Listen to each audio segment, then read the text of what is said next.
Hello everyone, welcome back to my channel Loreen HD for a new video dedicated to breast cancer awareness. Breast cancer is still the top cancer amongst women worldwide, and the survival rate actually varies according to whether diagnosed women live in developed or underdeveloped countries.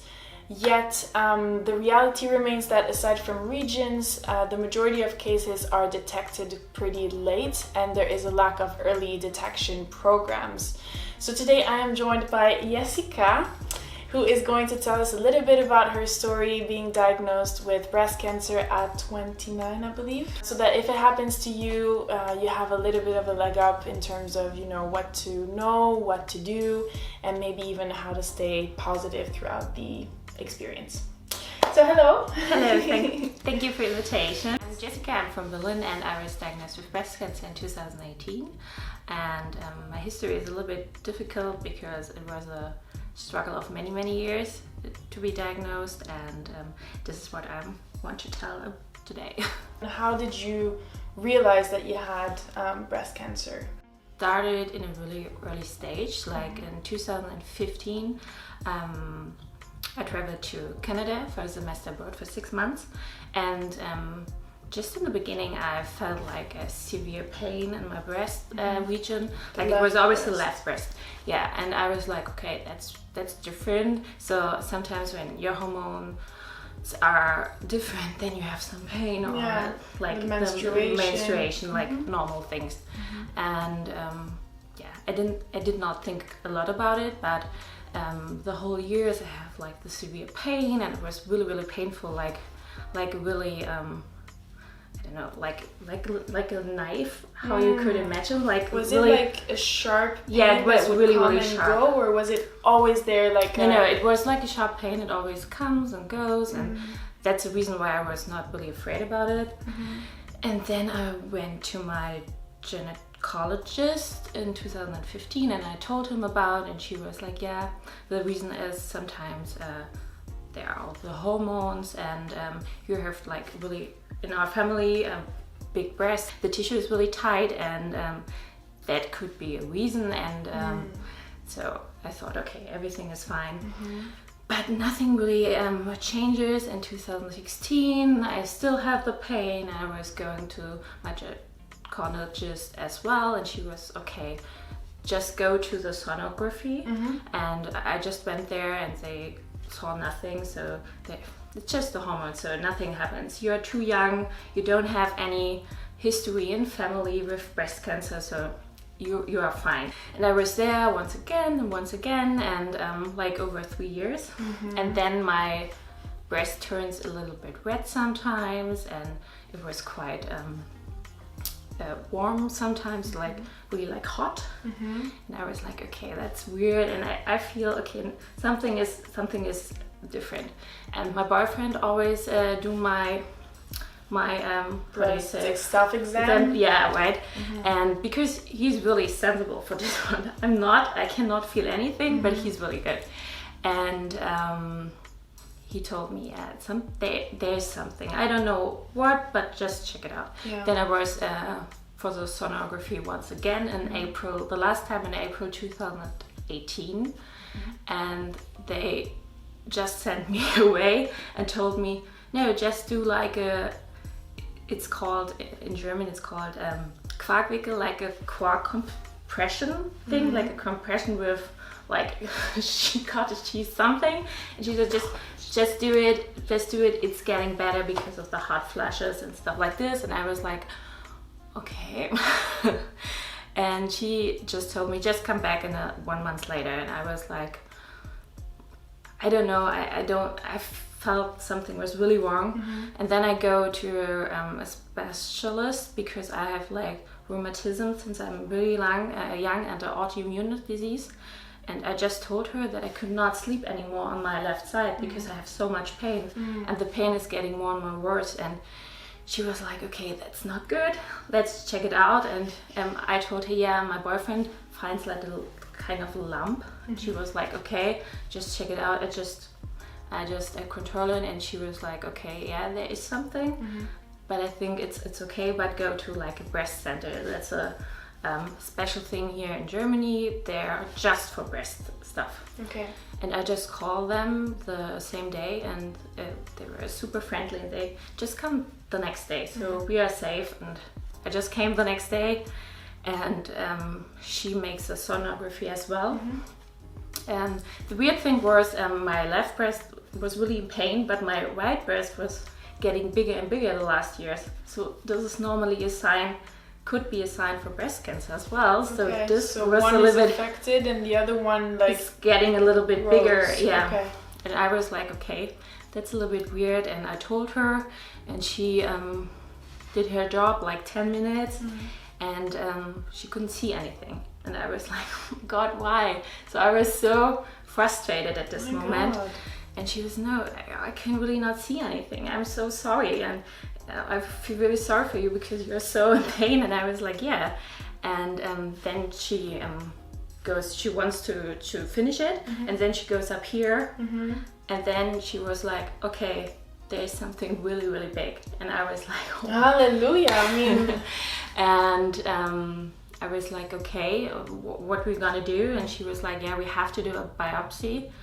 Right now, that was really such a big luck because she could do it. Normally, you have to go to a hospital with that. So and maybe then explain a little bit what a biopsy is for people who don't know what a biopsy they is. just take like a piece of the thing what she sees from this lump, and it's like they have to like grab a it. needle? Yeah, it's like a needle thing, and then she just grab it. And Is it painful? they put anesthesia all over, and then she just took it. So I did not feel anything, Okay. but it was blue all over after that. And they took it on the other side. They see something as well. Okay. So I was okay, like both sides. And she was really, really nice, and she was really honest, and I really appreciate this. And she just told me, do you have your boyfriend with you? And I was like, yeah, I have my boyfriend. He's sitting there, and I think he's. They also did like a mammography, and she could see right now that there is something there.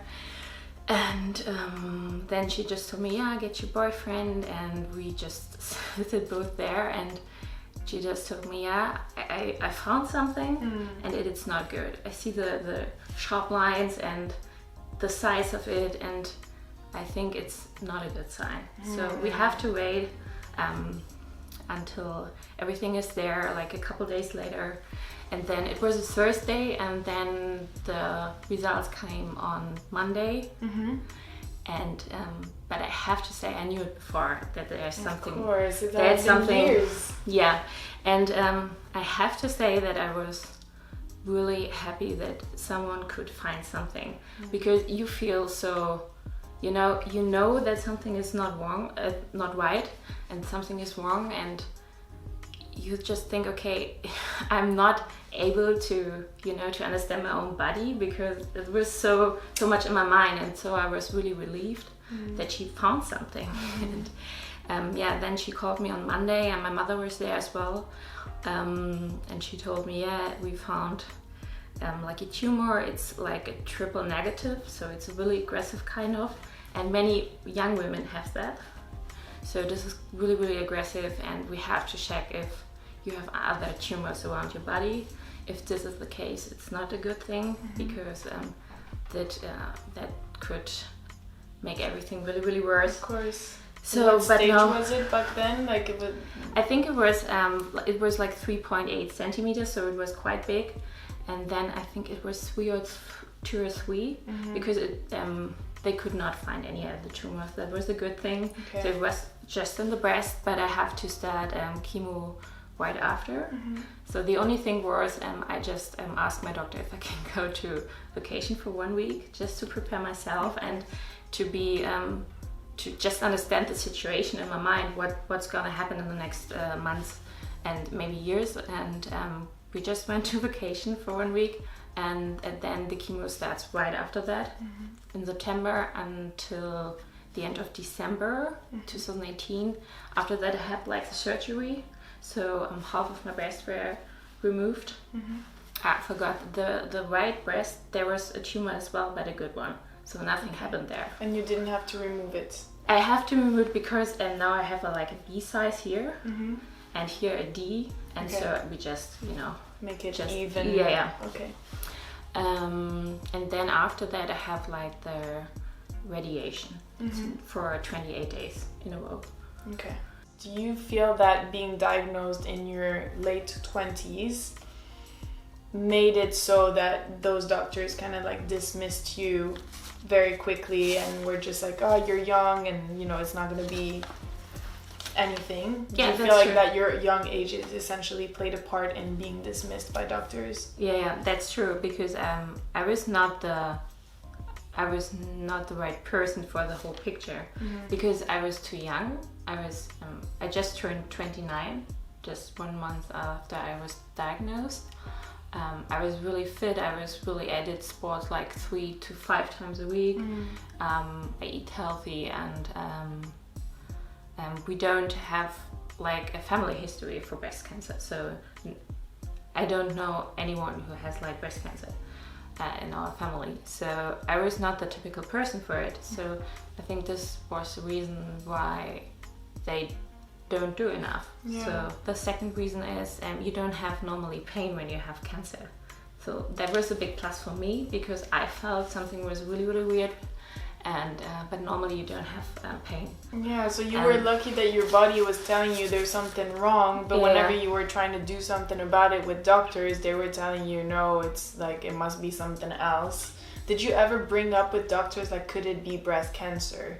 No, but when it's get more worse and like you have more and more pain, then you think, okay, something is not gonna, it's not right. Yeah, but I never thought, okay, it's breast cancer. Never. Because I was the same opinion, like we don't have breast cancer in family. I'm too young, and I don't have any other issues. So were you performing self-exams before? Did you know of breast self-exams before? No, not really. I'm really was not informed. I never did it on my own. I see. But when I just started to have pain, then I asked my boyfriend, can you just look? And he was like, yeah, there's something. I feel something. And he, because he's really sensitive for this kind. And he felt it at the same spot that she found? No, that's the other one. It was on another region as well. So he felt something different it was like here, in this region. And he felt like in this region or something, Okay. It was always like, it disappeared, then it comes back, and so we thought as well it's just like the hormones or stuff like this. So if you could go back in time, like what would you do differently? I would just go there and get like a second opinion from someone else, because I always believe what everyone told me, because they are doctors, they have to be right, but people, like, they're just humans, so they also have like they also just make mistakes maybe. So and I'm not the typical human for breast cancer, like the right age or the right history in family or something like this. So what are popular misconceptions about breast cancer? And you've named already a few. So one of them is, if I had breast cancer, I would have pain. I would know because my breast would hurt, but actually in most cases it doesn't hurt. Maybe you can get it when you're young. That's another one. The age thing, the family thing. Everyone told you, okay, you just can't have it when it runs your family. Yeah. I think that's not true. The other thing is, I mean, for me it's right, but you can just have breast cancer if you have like large breasts. This is not true. Another thing is that you just get thick when you're unhealthy or stuff like this, because I did a lot of sports. I was living really healthy, and many other people I met living really healthy, vegan for years. Well, you've described like basically from an event standpoint, like this is when I went for the first time, this is what the doctor told me. You've also shared once you got your diagnosed, you felt relieved. So after that, what was your experience? How were you feeling throughout the journey of having to do the 3 months of chemo and then the surgery and then the radiation. How were you feeling throughout these stages? I have to say, quite strong. I couldn't believe it because I had always like big problems before. Like I have like with self-esteem, stuff like this. I always felt like since I am a kid, I'm not enough, I'm not beauty enough, stuff like this, nah? And then you have chemo, and the only thing I really liked about me was my really big curly thick hair and my really long eyelashes, stuff like this, and everything was gone. So I had nothing. I was bald. I had no eyelashes, no eyebrows, and it was just me, and it was just like, okay, it was a really different situation, and I have to you know, take notice of everything what happened right now and about my body for the first time in years.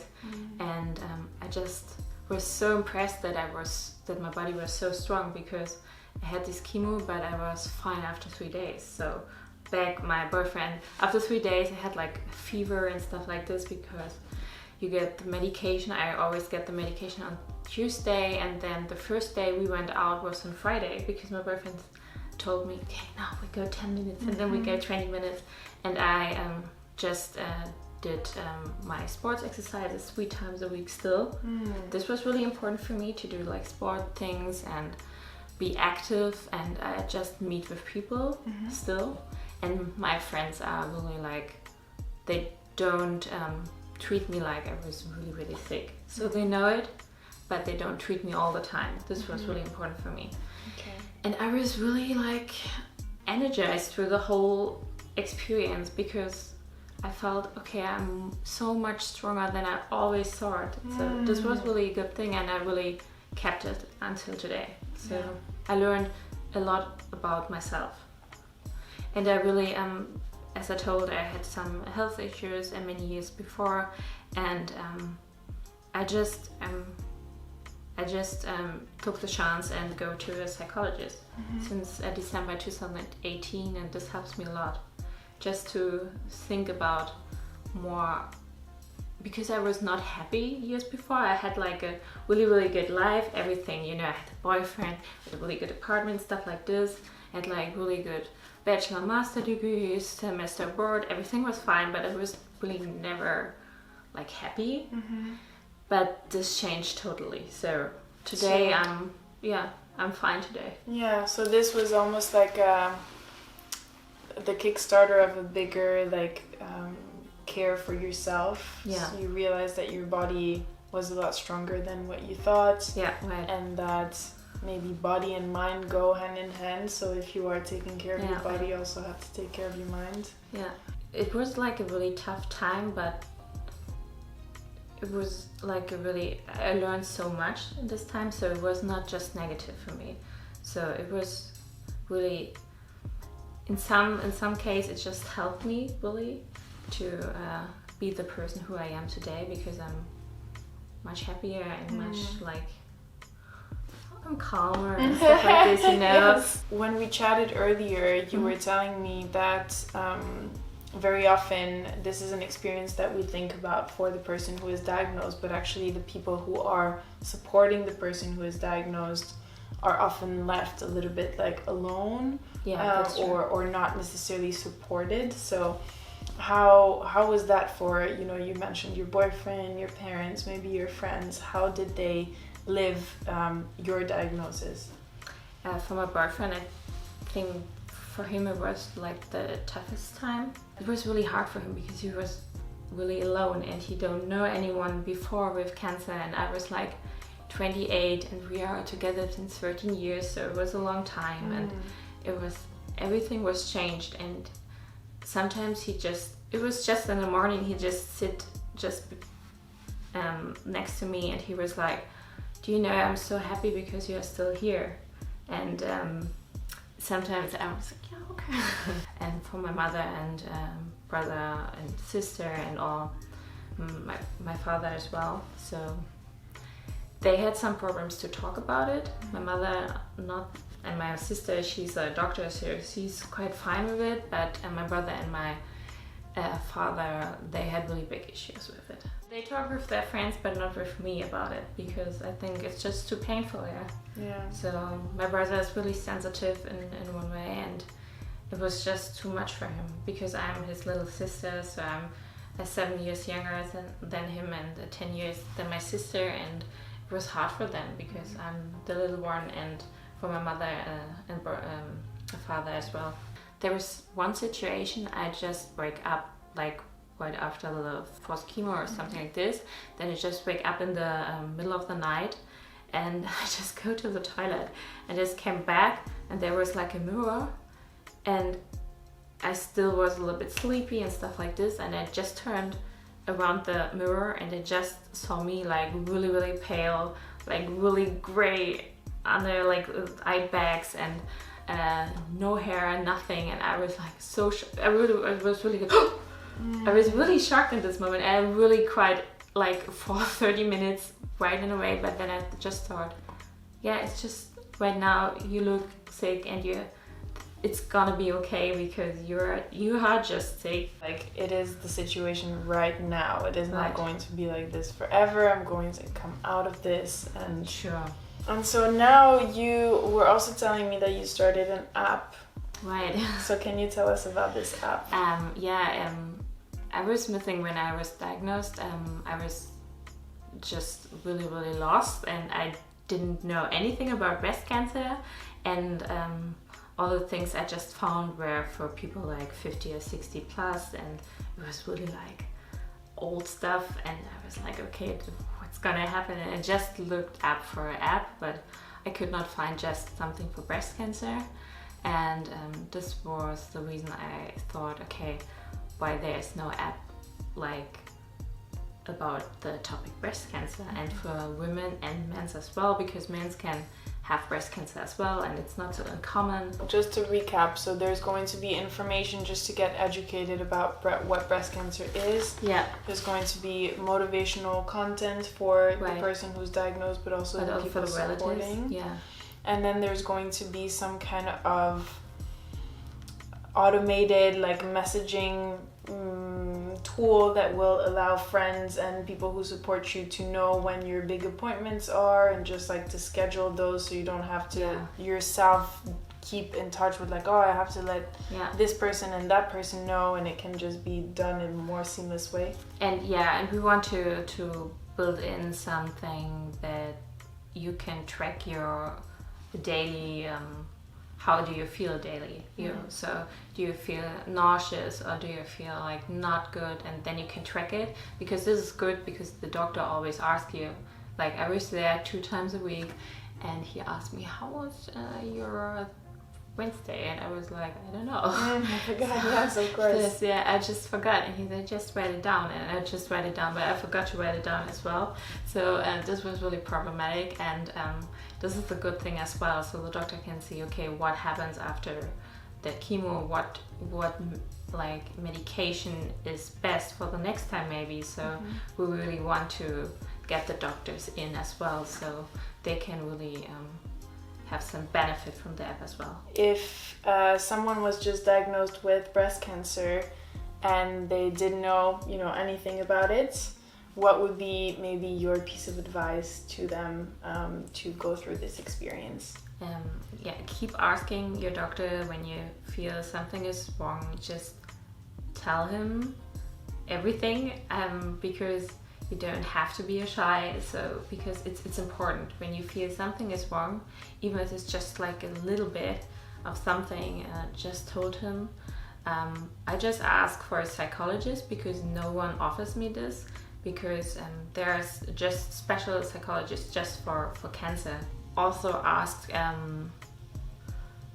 Krankenkasse, like insurance, like the insurance company, what do you really get? Because sometimes I really have to ask for everything. So you get a special bra after surgery, stuff like this, and nobody ever mentioned it to me, and I have to ask really everything.